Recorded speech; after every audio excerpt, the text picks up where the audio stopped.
शिव माता पार्वती से कहते हैं, कैसा भी दुख हो, इंसान खुश रहना सीख सकता है। इसलिए अतीत पर शोक मत करो, भविष्य की चिंता मत करो। मानव की बुद्धिमानी तो यही है कि इंसान ईमानदारी से अपने वर्तमान में जियो।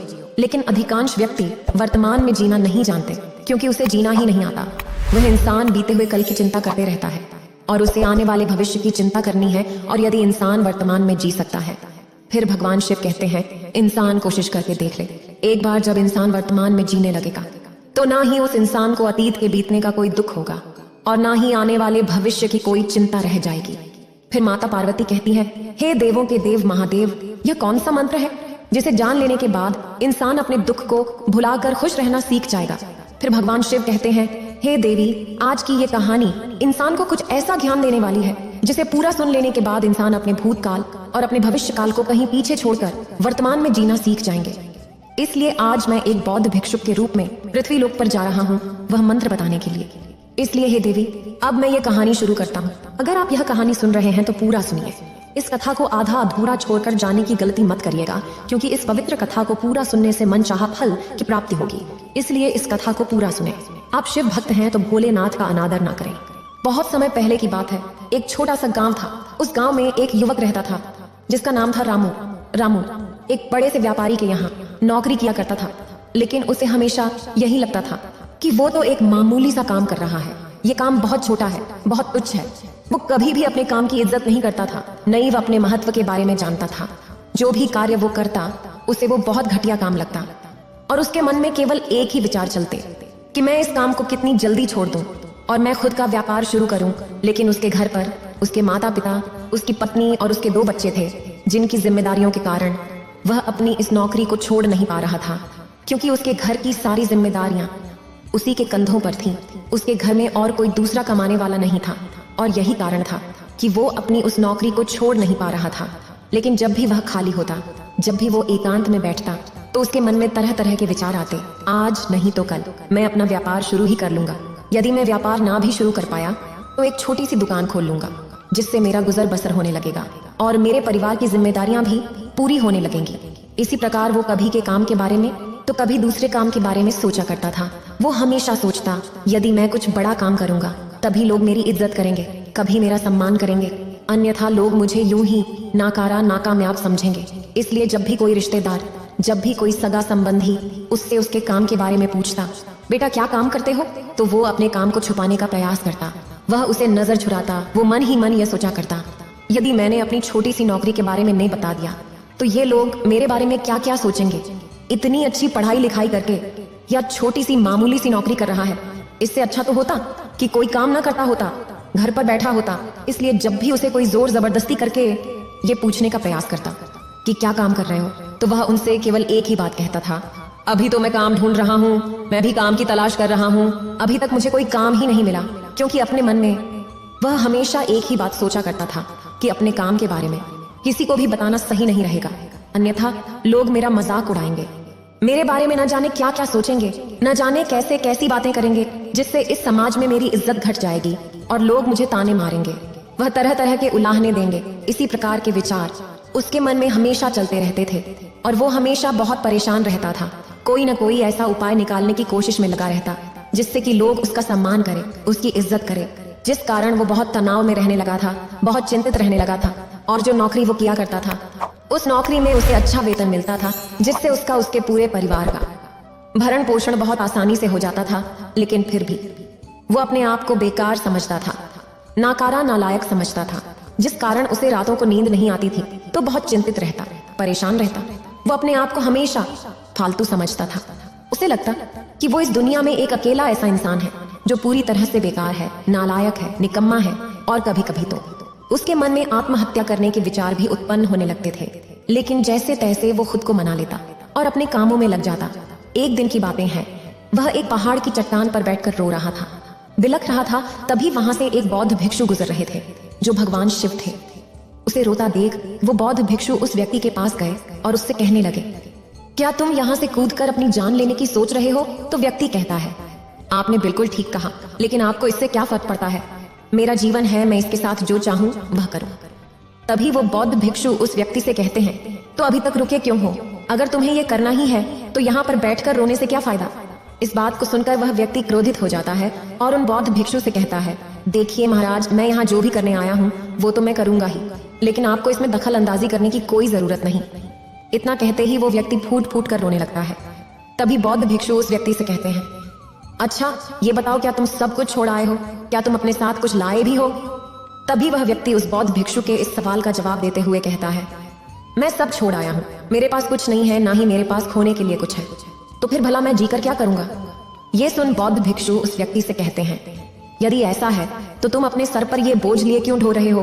बौद्ध भिक्षु की इस बात को सुनकर वो व्यक्तित्व आश्चर्यचकित हो जाता है और उन बौद्ध भिक्षु से कहता है कि गुरुवर, मैं कौन सा बोझ लेकर ढो रहा हूँ, मेरे हाथ खाली हैं और मेरे पास कुछ भी नहीं है।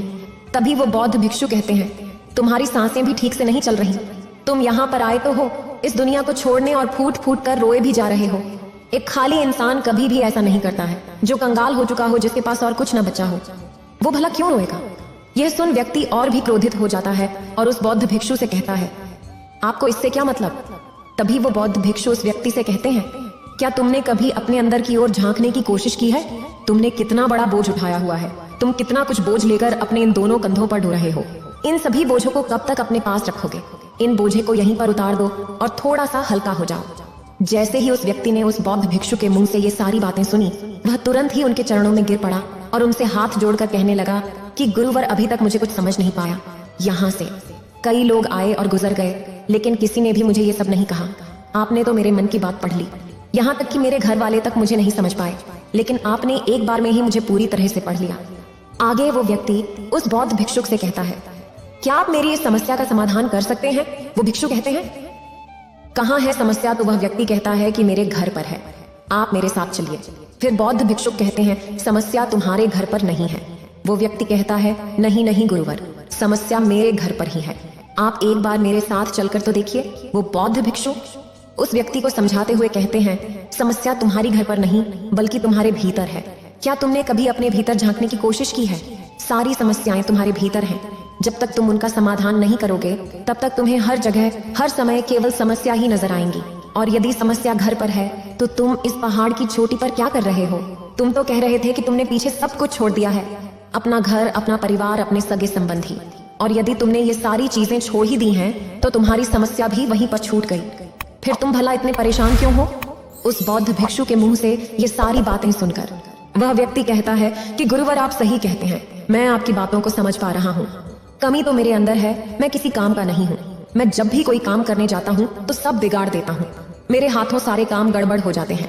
मैंने आज तक कोई काम ढंग का नहीं किया, मेरी तो किस्मत ही खराब है। उस व्यक्ति के मुंह से ये सारी बातें सुनकर बौद्ध भिक्षु मुस्कुराने लगे और उस व्यक्ति से कहा, अच्छा तुम्हें लगता कि तुम्हारी किस्मत खराब है, तो मुझे ये बताओ कि क्या खराबी है तुम्हारी किस्मत में? तभी वो व्यक्ति उन बौद्ध भिक्षु से कहता है, हे गुरुवर, मुझे व्यापार करना था और व्यापार करने के लिए धन चाहिए था, तो मैंने अपने परिवार से थोड़ा सा धन लिया और उसी धन से मैंने अच्छा सा व्यापार खड़ा किया, लेकिन मेरा व्यापार ज्यादा समय तक नहीं चल सका। शुरू में मेरे परिवार वालों ने मेरा पूरा साथ दिया और तब तक सब कुछ ठीक भी चल रहा था, लेकिन धीरे धीरे मुझे मेरे व्यापार में नुकसान होने लगा और ये सब देख मेरे परिवार वाले मुझसे नाराज हो गए और मुझसे दूर चले गए। मैं तो चाहता था कि मैं अच्छा व्यापार करूं, अच्छा धन कमाऊं, ताकि मैं अपने परिवार को संभाल सकूं, उन्हें वो हर सुख सुविधा दे सकूं जो वो चाहते हैं। मैं तो सब उन्हीं के लिए कर रहा था, लेकिन वो लोग मुझे समझ नहीं पाए और मुझे ही इसका जिम्मेदार ठहराते। और मुझे भी यही लगता है कि मैंने गलत किया, क्योंकि मेरा भी एक मित्र है और उसने भी मेरे साथ व्यापार शुरू किया था, लेकिन उसका व्यापार बहुत अच्छा चल रहा है। वह जब भी मेरे घर आता है तो अपने अच्छे व्यापार की बातें अवश्य बताता है। वह हमेशा ये कहता रहता है कि किस तरह से उसने अपने दम पर इस व्यापार को खड़ा किया है और उसे चलाने में भी वह सक्षम है, किस तरह से उसने जी तोड़ मेहनत की और अपने व्यापार को उन ऊंचाइयों तक ले गया। ये सब सुन मेरे परिवार वाले भी मुझसे कहते हैं, देखो अपने मित्र को, वह अपने व्यापार को कहां से कहां ले गया और तूने तो हमारी जमा की हुई पूंजी भी गंवा दी, हमारा नुकसान करा दिया। मेरे परिवार वाले मुझसे हमेशा ही कहते रहते हैं कि तेरे बस का कुछ नहीं। इन तानों को सुन सुनकर मैं बड़ा परेशान हो चुका था, इसलिए मैंने कर्जे लिए और नया व्यापार खड़ा किया, लेकिन वहां पर भी मुझे मुंह की खानी पड़ी और मेरा व्यापार पूरी तरह से चौपट हो गया। अब तो हालत यहाँ तक आ चुकी है कि मेरा घर भी अब गिरवी पड़ा हुआ है। अब आप ही बताइए मैं क्या करूं? तभी वो बौद्ध भिक्षु उस व्यक्ति से कहते हैं, अच्छा तुम्हें पता है कि तुम्हारा मित्र तुम्हारे पास क्यों आता था? तभी वो व्यक्ति कहता है, हाँ, मुझे अच्छी तरह से पता है। वो मुझे मेरे घर वालों के सामने नीचा दिखाने आता था, मेरी बुराई करने आता था। वह ये जताने आता था कि वह मुझसे व्यापार में कई गुना अच्छा है, श्रेष्ठ है। वह चाहता है कि मैं उसकी सफलता देखकर दुखी रहूं, तड़पता रहूं और परेशान रहूं। तभी वह बौद्ध भिक्षु उस व्यक्ति से कहते हैं, क्या तुम उसके व्यापार को देखकर सच में दुखी रहते थे? वो व्यक्ति कहता है, हाँ, इतना अच्छा उसने व्यापार खड़ा किया है और मेरा व्यापार चौपट हो गया, तो ये देखकर मुझे तो दुख होगा ही, मुझे तो जलन होगी ही। तभी वो बौद्ध भिक्षु उस व्यक्ति से कहते हैं, तो तुम्हें दुख इस बात का था, अपनी असफलता का या फिर अपनी दोस्त की सफलता का? तभी वो व्यक्ति उन बौद्ध भिक्षु से कहता है, अपने असफल होने पर मुझे इतना पछतावा नहीं था, लेकिन वो इतना सफल हो चुका था कि उसे देखकर मेरे मन में ईर्ष्या होती थी, जलन की भावना उत्पन्न होती थी और मैं हरदम दुखी रहता था, पछताता रहता था, तड़पता रहता था। तभी वह बौद्ध भिक्षु उस व्यक्ति से कहते, इसका अर्थ यह हुआ कि तुम्हारा मित्र भी असफल हो जाए तो तुम्हें खुशी होगी? तो वह व्यक्ति कहता है, हाँ, मुझे बड़ी खुशी होगी। अगर वह असफल हो जाए तो उसका व्यापार चौपट हो जाएगा। ये सुन बौद्ध भिक्षु फिर से एक बार मुस्कुराने लगे और उस व्यक्ति से कहते हैं, इसका अर्थ तो यही हुआ कि तुम्हारी खुशी तुम्हारे मित्र पर निर्भर करती है। यदि वो चाहे तो तुम्हें दुखी कर दे, क्योंकि तुम खुद से न तो खुश हो सकते हो और ना ही दुखी। तुम तो अपने मित्र के गुलाम बनकर रह चुके हो, और अगर यही बात है तो तुम्हारी समस्या का कोई समाधान नहीं है, क्योंकि तुम्हारी खुशियां और तुम्हारी तकलीफ के दुख ये सब दूसरों के व्यवहार पर निर्भर करती है। तुम्हारे कर्मों से तो तुम्हारा कुछ हुआ नहीं, ना तो तुम अपने कर्मों से खुश हो सके और ना ही दुखी। मैं तुम्हारी समस्या का मैं कोई समाधान नहीं कर सकता। तभी वह व्यक्ति उस वक्त बौद्ध भिक्षु से कहता है कि गुरुवर, ऐसा मत कहिए, मुझे आपसे बहुत आशा है, क्योंकि आप ही वह हैं जिसने मेरी अंदर की तकलीफों को पढ़ा है, उसे जाना है, उसे समझा है। आपसे मैं विनती करता हूँ कि मेरी इस समस्या का समाधान मुझे बताइए। तभी वह बौद्ध भिक्षु उस व्यक्ति से कहते हैं, जब हम दूसरों से आशा बांध लेते हैं तब हम दूसरों पर पूरी तरह से निर्भर हो जाते हैं। अगर मैं तुम्हें कोई भी रास्ता ना बताऊं तो मैं तुम्हें तुम्हारी समस्या का समाधान ना दूं तो तुम इसी तरह से दुखी रहोगे, रोते रहोगे, बिलखते रहोगे। और अगर मैं तुम्हें कोई रास्ता बता दूं, तुम्हें कोई समाधान बता ही दूं, तो हो सकता है कि तुम्हें कुछ मिल जाए। लेकिन एक बात याद रखना कि जो तुम्हारा मित्र तुम्हारे घर पर आता है, ये तुम्हें बताने के लिए कि किस तरह से उसने व्यापार में वृद्धि की, किस तरह से उसने कड़ी मेहनत की जो तुम्हें दुखी करने आता था, लेकिन वो बात तो सच्ची ही कह रहा है कि किस तरह से उसने अपने जीवन में संघर्ष किया और उस मुकाम तक पहुंचा है। तो उसने अपने अनुभव की ही बात तुम्हें बताई। अब चाहो तो तुम उस अनुभव का इस्तेमाल कर सकते हो, या फिर उस अनुभव को तुम व्यर्थ ही जाने दे सकते हो और अपने मन में ईर्ष्या जैसे भाव उत्पन्न कर सकते हो। समझदारी तो इसी में है कि जब वो तुम्हें अपने अनुभव के बारे बता रहा है कि किस तरह से उसने संघर्ष किया है, अपने जीवन में अपने व्यापार को उस ऊंचाइयों तक पहुंचाने के लिए बुद्धि का उपयोग किया, तो तुम्हें भी अपनी बुद्धि का इस्तेमाल करनी चाहिए और उसके अनुभव के ज्ञान का इस्तेमाल करनी चाहिए। तुम्हें तो खुश होना चाहिए कि तुम्हें जो अनुभव चाहिए था वो तुम्हें बिना मांगे तुम्हारे मित्र से मिल रहा है, और इस पर तुम्हें अपने मित्र का आभार व्यक्त करना चाहिए, क्योंकि घर बैठे बैठे तुम्हें वह अनुभव प्राप्त हो रहा है जो तुम अपने जीवन से प्राप्त नहीं कर सके। इसलिए आगे बढ़ो, संघर्ष करो, उस अनुभव का इस्तेमाल करो और हार मत मानो, क्योंकि समय की एक खूबी है, वो चाहे कैसा भी हो वो बदल जरूर जाता है। इसलिए समय चाहे जैसा भी हो, अच्छा या बुरा, दोनों का गुजरना तय है। लेकिन सबसे जरूरी यहाँ पर समझने वाली बात यह है कि इन दोनों वक्त को देखने के लिए तुम्हारा जीवित रहना आवश्यक है, और जब तुम्हारा अच्छा वक्त शुरू होगा तुम अपने संघर्षों से अपने व्यापार को खड़ा करोगे और अपने व्यापार को उन ऊंचाइयों तक ले जाओगे। तब वही तुम्हारे मित्र अपनी सफलताओं की नहीं बल्कि असफलताओं की गाथा गाएंगे, ताकि तुम उन्हीं की तरह कोई गलत निर्णय लो और तुम उन्हीं की तरह बर्बाद हो जाओ। तो यहाँ पर तुम्हें अपनी बुद्धि का इस्तेमाल करना होगा। तुम्हें उनकी बातों पर ध्यान न दे करके बल्कि अपनी बुद्धि का प्रयोग करना होगा, क्योंकि उस समय वह तुम्हें सुखी नहीं बल्कि दुखी करने आएंगे, क्योंकि उसे भी तुम्हें दुखी देखकर उतना ही मजा आएगा जितना कि तुम्हें उसे दुखी देखकर आएगा। ये सुन वो व्यक्ति उन बौद्ध भिक्षु से कहता है, हे गुरुवर, आप बिल्कुल ठीक कह रहे हो। मेरे जीवन को मैं नहीं चला रहा बल्कि मेरे सगे संबंधी और मित्र चला रहे हैं, जो मेरे जीवन में सुख और दुख भरी जा रही है। लेकिन मेरा यहाँ पर एक प्रश्न है, जब मैंने व्यापार खटिठा किया था तो मेरा उद्देश्य यही था कि मैं अपने परिवार को सुखी रख सकूं, उन्हें वो सुख सुविधाएं दे सकूं। तो क्या अपने परिवार के लिए सोचना गलत है? मैं तो अपने परिवार के लिए ही सब कुछ कर रहा था, लेकिन व्यापार में नुकसान होने के बाद वह परिवार भी मुझे छोड़ डट गया। इस पर वह बौद्ध मुस्कुराने लगे। तभी वो व्यक्ति कहता है, अब इसमें मुस्कुराने वाली बात क्या है? क्या मैंने कोई गलत प्रश्न पूछ लिया? फिर बौद्ध भिक्षु कहते हैं, नहीं, हर व्यक्ति ये चाहता है कि कोई उसकी गलती पर उसे सांत्वना दे, और तुम भी वही चाहते हो। हर कोई यही चाहता है कि जब वो कुछ करे तो उनकी प्रशंसा की जाए, और जब हमें प्रशंसा नहीं मिलती तो हमें भीतर ही भीतर बद्दहा दुख होता है। हमारे मन को एक ठेस पहुंचती है और तब हमारे मन में ये भाव उत्पन्न होने लगता है कि इस दुनिया में सभी मतलबी हैं। सभी अपने मतलब के लिए जीते हैं, सभी अपने मतलब के लिए काम करते हैं और सभी हमारे साथ अपने मतलब के लिए ही रहते हैं। लेकिन अगर तुम किसी को अपना परिवार मान लिए और अपने उस परिवार के लिए कुछ करना चाहते हो तो फिर तुम्हें ऐसा क्यों लगता है कि तुम दूसरों के लिए कर रहे हो? तुम तो अपने लिए ही कर रहे हो ना। अगर तुम्हें लगा कि तुम दूसरों के लिए कर रहे हो तो तुम जीवन भर दुखी ही रहोगे, और जब तुम्हें लगेगा कि तुम अपने लिए कर रहे हो तुम्हें एक अजीब खुशी प्राप्त होगी और तुम हमेशा खुश रहोगे। और जब तुम अपने कार्य को बेहतर से और बेहतरीन करने में लगे रहोगे तो तुम्हें किसी की सांत्वना की भी कोई जरूरत नहीं पड़ रहेगी। फिर वह व्यक्ति कहता है, हे गुरुवर, मैं सबकी मदद करना चाहता हूँ, मैं हमेशा दूसरों के काम आता हूँ, उसके बावजूद भी लोग मेरी इज्जत नहीं करते, मेरा सम्मान नहीं करते। ऐसा करना तो दूर, वो मुझसे ढंग से बात तक नहीं करते, उन्हें मेरी कोई कद्र नहीं, मुझे कोई पूछता तक नहीं है। और ये सब देख देख कर मेरा मन भर चुका है और मेरे मन में तब ये विचार आता है कि मैं किसी काम का नहीं, मैं तो व्यर्थ में ही ये सारे काम कर रहा हूँ। एक छोटा सा काम जिसे मुझे नहीं करना चाहिए, जिस वजह से मेरे मन में कभी कभी उन सभी के प्रति ईर्ष्या भी उत्पन्न होने लगती है। हालांकि मैं उनका बुरा नहीं चाहता, मैं हमेशा दूसरों की मदद करना चाहता हूँ, लेकिन वो लोग कभी मेरी इज्जत नहीं करते, ना ही मेरा सम्मान करते हैं। कम से कम उन्हें एक बार मुझसे हंसकर बात तो करनी चाहिए, कम से कम उन्हें एक बार मेरा सम्मान तो करना चाहिए। उन लोगों को कम से कम एक बार ये दिखाना तो चाहिए कि वो मुझसे प्रेम करते हैं, मेरा सम्मान करते हैं, मेरी कद्र करते हैं। तभी वो बौद्ध भिक्षुक रामू से कहते हैं, बंदे, क्या तुम्हें भी ऐसा प्रतीत होता है मानो तुम बहुत छोटे हो, तुम अपने काम को छोटा मानते हो, तुम्हें हर चीज छोटी और अधूरी महसूस होती है। इस पर रामू कहता है, हाँ गुरुवार, मुझे हर चीज छोटी महसूस होती है। मुझे लगता है कि ये कार्य मेरे लिए बहुत छोटा है, मुझे ये सब नहीं करना चाहिए। मुझे लगता है कि लोगों को मेरा मान सम्मान करना चाहिए, लेकिन वे लोग मेरी कदर तक नहीं करते, मुझे पूछने तक नहीं। आगे रामू उन बौद्ध भिक्षु से कहता है, हे गुरुवर, क्या ऐसा कोई उपाय है, क्या ऐसा कोई तरीका है जिससे लोग मेरी इज्जत करें, मेरा मान सम्मान करें, और इस समाज में मैं दूसरों के बीच, अपने परिवार के बीच अपनी महत्वता को बढ़ा सकूं? ऐसा कोई तो तरीका होगा, ऐसा कोई उपाय होगा।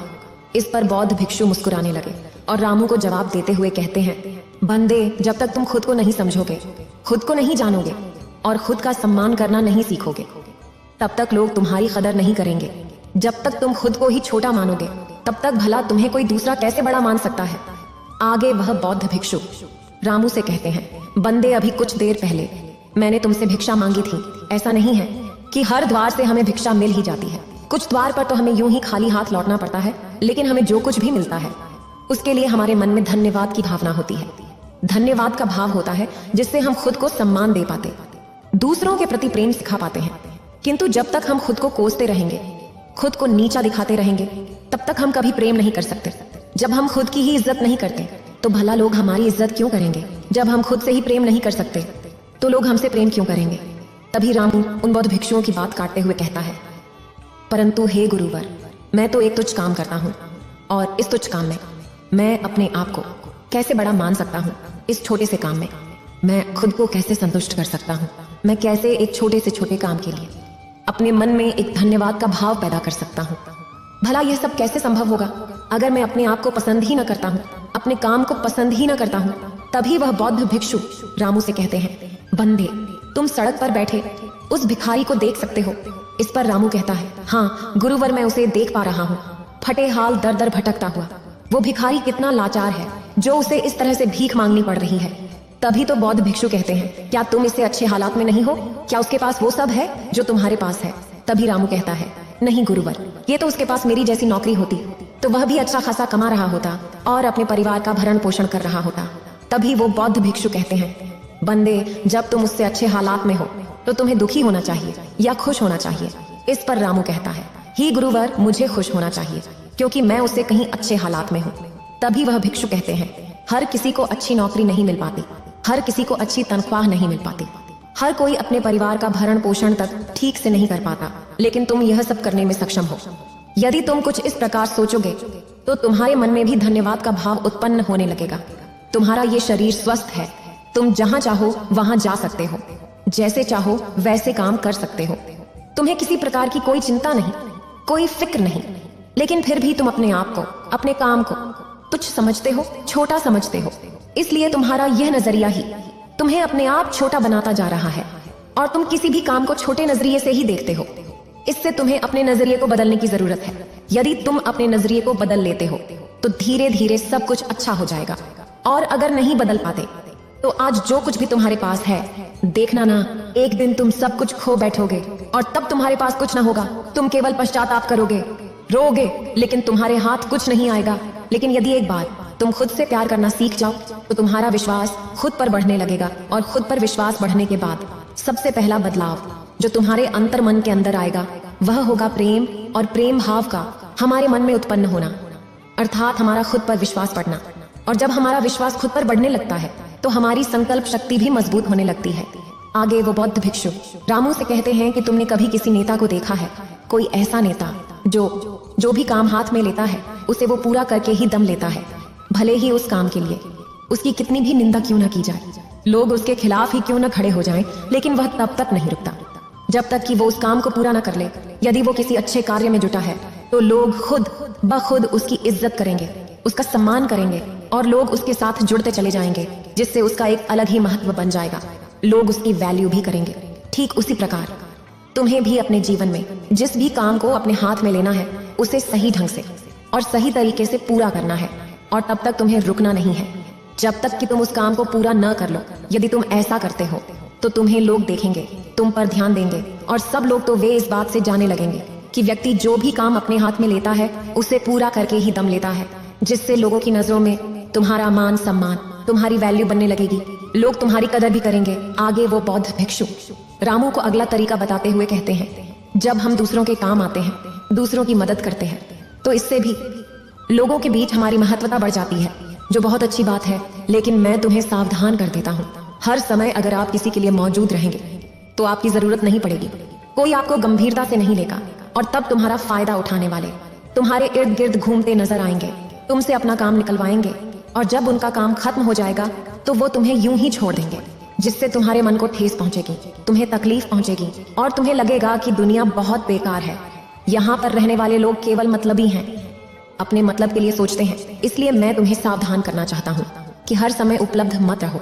हाँ, जो हमारे करीबी हैं, बहुत खास हैं, तो उनके साथ खड़े हो सकते हो, तो उनके लिए मौजूद रह सकते हो, लेकिन दूसरों को अपनी जरूरत का एहसास कराना जरूरी है। जब भी कोई ऐसा काम करे जिसका मेन तुम माहिर हो तो उसका मेन उन्हें तुम्हारी कमी महसूस होनी चाहिए, उन्हें ये प्रतीत होना चाहिए यदि यहाँ पर राम होता तो ये काम झट से हो जाता, यदि यहाँ पर रामू होता तो इस काम को करने में हमें समय भी नहीं लगता, यदि रामू होता तो इस काम को वो बड़ी सरलता से कर देता। ऐसा करने से लोगों के बीच तुम्हारा मान सम्मान और तुम्हारी इज्जत भी बढ़ेगी। आगे वो बौद्ध भिक्षु रामू से अगली बात बताते हुए कहते हैं, अपना काम पूरा होने से पहले कभी भी उसके बारे में किसी को न बताना, वरना तो तुम मजाक के पात्र ही बन के रह जाओगे। कुछ लोग काम पूरा होने से पहले ही ढिंढोरा पीट देते हैं, हाँकने लगते हैं, और कुछ लोगों की तो आदत होती है कि वो काम करने से पहले ही लंबी लंबी फेंकते हैं, भले ही उस काम को करने में सक्षम हो या न हो, भले उस काम को वो शुरू तक ना करें, जिस कारण बाद में उन्हें शर्मिंदा होना पड़ता है। लोग उनका मजाक बनाते हैं, उनकी निंदा करते हैं, और ऐसे लोगों को कोई गंभीरता से नहीं लेता, ना ही इनकी कोई इज्जत करता है, ना ही इनका कोई सम्मान करता है, क्योंकि तुम भी ऐसा करोगे तो तुम्हें भी कोई गंभीरता से नहीं लेगा। इसलिए चुप रहकर अपने काम को निरंतर करते जाओ, और आपकी निरंतरता ही आपको अपनी लक्ष्य तक पहुंचा देगी। और जब एक दिन आप अपने लक्ष्य पर पहुंच जाओगे, उसके बाद लोगों को खुद पता चल जाएगा कि आपने क्या किया है, और लोग आपकी इज्जत करेंगे, आपका सम्मान करेंगे। आगे वो बौद्ध भिक्षु रामू को अगला तरीका बताते हुए कहते हैं, अपने मन की झिझक को दूर करना सीखो। हम में से अधिकांश लोगों की आदत होती है कि वो दूसरों से बात करने में झिझकते हैं, या फिर उन्हें कोई नया काम दे दिया जाए, या फिर उन्हें कहीं जाने के लिए कह दिया जाए, तो उनके मन में जो आत्मविश्वास होता है वो बहुत कम होता है, जिस कारण को लोगों से बात करने में झिझकते हैं, डरते हैं, और इसी कारण वश वो अपने जीवन में कुछ नया और कुछ अलग नहीं कर पाते। यदि आपके मन में भी ऐसी ही झिझक है, ऐसे ही आत्मविश्वास की कमी है, तो आपको सबसे पहले तो इस झिझक से अपने आत्मविश्वास की कमी से लड़ना होगा, इसका सामना करना होगा। जैसे कि मान लो यदि आपको किसी अनजान व्यक्ति से बात करने में झिझक होती है, तो आपको आज से जब भी कोई अनजान व्यक्ति मिले तो उससे जबरदस्ती बात करने का प्रयास करना चाहिए, बात करने का अभिनय करना चाहिए, और अभिनय करते करते एक दिन आप उनसे बेझिझक बात करने लग जाएंगे।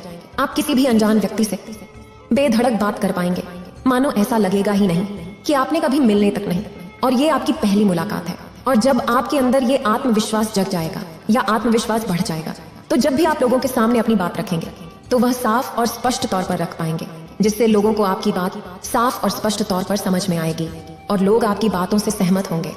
आगे वह बौद्ध भिक्षु रामू को अगला तरीका बताते हुए कहते हैं, रामू मेरी एक बात याद रखना, तुम चाहे कितने भी भौतिक सुख पालो, लेकिन घमंड कभी न करना, क्योंकि घमंड की तलवार ऐसी है, इसकी धार इतनी तेज है कि कब तुम्हारी गर्दन कट जाएगी तुम्हें पता तक नहीं चल पाएगा। हम में से अधिकांश लोग उपलब्धियां हासिल करने के बाद कुछ लोगों को ये बुखार हो जाता है, कुछ लोगों को ये घमंड हो जाता है कि उनसे सर्वश्रेष्ठ और कोई है ही नहीं। वो जो कुछ कर रहे हैं वही सही है और बाकी जो कर रहे हैं वो गलत है। जैसी वो बातें करते हैं वो सही है, जैसे वो कपड़े पहनते हैं, जो वो काम करते हैं वो सब कुछ सही है और बाकी सब गलत है। जिस कारण आप लोगों की कदर करना भूल जाते हैं, लोगों की इज्जत करना भूल जाते हैं। आपके सामने यदि आपसे कोई अधिक जानता है, आपसे अधिक कोई उपलब्धि हासिल करने वाला व्यक्ति भी आपके सामने खड़ा हो, तो आप उसे कभी कुछ सीख नहीं सकते, बल्कि आप उसकी निंदा करेंगे, उसका अपमान करेंगे। इसलिए जब भी हम अपने जीवन में कोई नई उपलब्धियां हासिल करते हैं जो आसान नहीं होती, तो हमारे मन में यह घमंड भी पनपने लगता है। ऐसे समय पर हमें अपना निरीक्षण करते रहना चाहिए कि कोई उपलब्धि हासिल करने के बाद हमारे भीतर अहंकार तो नहीं भर रहा। कई हम अपने नीचे ओहदे वाले व्यक्तियों से गलत तरीके से पेश तो नहीं आ रहे, कई हम अपनी बातों से किसी का अपमान तो नहीं कर रहे, किसी का मजाक तो नहीं उड़ा रहे, किसी को छोटा तो नहीं समझ रहे। इस बात का निरीक्षण आध्यात्मिक उन्नति के लिए बहुत जरूरी होता है, क्योंकि आध्यात्मिक उन्नति में हमारा अहंकार ही सबसे बड़ा रोड़ा होता है। आखिर में वह बौद्ध भिक्षु रामू से कहते हैं, हम सभी इस समाज में रहते हैं और ये समाज हमारे लिए ही बनाया गया है, इसलिए हमें इस समाज की मदद करनी चाहिए। इस समाज में रहने वाले लोगों की मदद करनी चाहिए, उनके सामने अच्छे से पेश आना चाहिए। ये सारी बातें समाज में भी एक बहुत ही इज्जतदार इंसान के तौर पर पेश करती हैं और लोग आपसे हमेशा जुड़े रहने का प्रयास करते हैं, क्योंकि उनके मन में जो प्रेम है, जो भाव है, आपके प्रति जो इज्जत है, वही उन्हें आपसे जोड़े रखता है, जिसे लोग आपका मान करते हैं, आपका सम्मान करते हैं, आपकी इज्जत करते हैं और लोग आपकी कदर भी करते हैं। इसलिए पहले खुद से प्रेम करना सीखो, अपने काम से प्रेम करो, अपने आप से प्रेम करो, धन्यवाद का भाव पैदा करो, क्योंकि हर कोई यहाँ पर आभारी है कि ये समाज, ये दुनिया हमें केवल इस्तेमाल करने के लिए मिली है और हम हैं कि इस पर अपना हक मान लेते हैं और जैसे चाहे इसका इस्तेमाल करते हैं, लेकिन कभी आभार व्यक्त नहीं करते। तभी वो व्यक्ति उन बौद्ध भिक्षु से कहता है, हे गुरुवर, मुझे आपकी बात समझ में आएगी। अब तक मेरी किस्मत दूसरों के हाथों में थी, उसमें जैसे रंग चाहे सुख के या दुख की भर दिया करते थे, लेकिन जब से मैं अपनी किस्मत अपने हाथ में रखूंगा और फिर चाहे यह अच्छी हो या खराब, मैं हार नहीं मानूंगा। आखिर में वह व्यक्ति उन बौद्ध भिक्षु से कहता है, हे गुरुवर, आपकी सारी बातें तो मैं समझ गया, लेकिन क्या आप मुझे कुछ दे सकते हैं जो मेरे जीवन के सबसे बुरे वक्त में मेरा साथ दे सके, मेरा साथ निभा सके। यह सुन तो बौद्ध भिक्षु उस व्यक्ति को एक छोटा सा बक्सा दे दें और कहते हैं कि मेरे बहुत करीब है और इसे तुम्हें अपने बहुत करीब ही रखना होगा। इसमें एक ऐसा राज है जितने बड्ढे से बड्ढे दुखों से बाहर निकाल सकता है, बड्ढी से बड्ढी विपत्तियों से छुटकारा दिला सकता है, और इसे तुम सिर्फ तभी खोलना जब तुम्हें लगे कि अब कोई राह नहीं बची है, जब तुम्हें यह लगने लगे कि सब कुछ व्यर्थ है। मैंने जो बातें कही हैं वह भी व्यर्थ है, ये दुनिया भी व्यर्थ है, जहाँ रहना भी व्यर्थ है। इतना कहकर वह बौद्ध भिक्षु उस बक्से को उस व्यक्ति को थमा देते और फिर वहां से चले जाते। वो व्यक्ति उस पट्टे को लेकर वापस अपने घर आता है और फिर एक नया कारोबार शुरू करता है। अब की बार वो कारोबार में हार नहीं मानता और उसका कारोबार बहुत अच्छा चल पड़ रहा है। उसका कारोबार चलने के कारण अब उसका परिवार भी उसके साथ आ चुका था। उसके पास अब हर सुख सुविधाएं भी हो गई थीं। अब वो न तो भूतकाल का रोना रोता था और न ही भविष्य काल की चिंता करता था। वो तो केवल अपने वर्तमान को और ज्यादा बेहतर बनाने की कोशिश में लगा रहता था। लेकिन समय हमेशा बदलता रहता है। जिस तरह से बुरा समय हमेशा नहीं रहता, कि उसी प्रकार अच्छा समय भी हमेशा नहीं रहता। उस व्यक्ति के जीवन में एक बार फिर से अच्छा समय समाप्त हो चुका था। वो जिस राज्य में रहता था उस राज्य पर पड़ोसी राज्य ने चढ़ाई कर दी थी और पूरा राज्य तबाह कर दिया था। उसका व्यापार भी पूरी तरह से तबाह हो चुका था। वो परिवार के साथ दर दर की ठोकरें खाने लगा। उसे यहाँ से वहां भागना पड़ा, यहाँ तक कि उसके पास खाने पीने के लिए भी पैसे नहीं बचे थे। भूख से उसके माता पिता ने दम तोड़ दिया, पर वो अपनी पत्नी और छोटे भाई के दोनों बच्चों को लेकर इधर उधर भटकता रहा। वह दोनों बच्चे बीमार पड़ ढक चुके थे और उसके पास उनके इलाज के लिए भी पैसे नहीं थे। तब उसे एहसास होने लगा कि ये सब व्यर्थ है।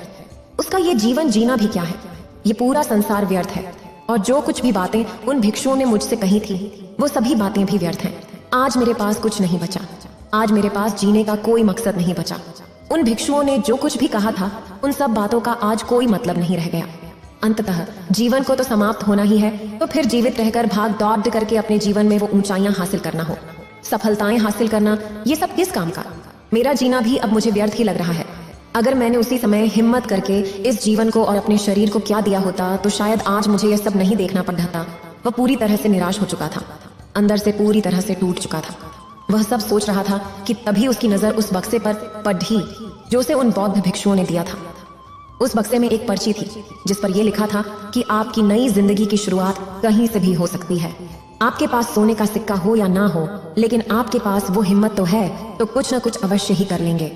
उस पर्ची को पढ़ने के बाद उस व्यक्ति के मन में एक बार आशा की फिर से वह लहर दौड़ उठी और उसने फिर से वो हिम्मत बांधी ताकि वो अपने जीवन में फिर से उन ऊंचाइयों को हासिल कर सके।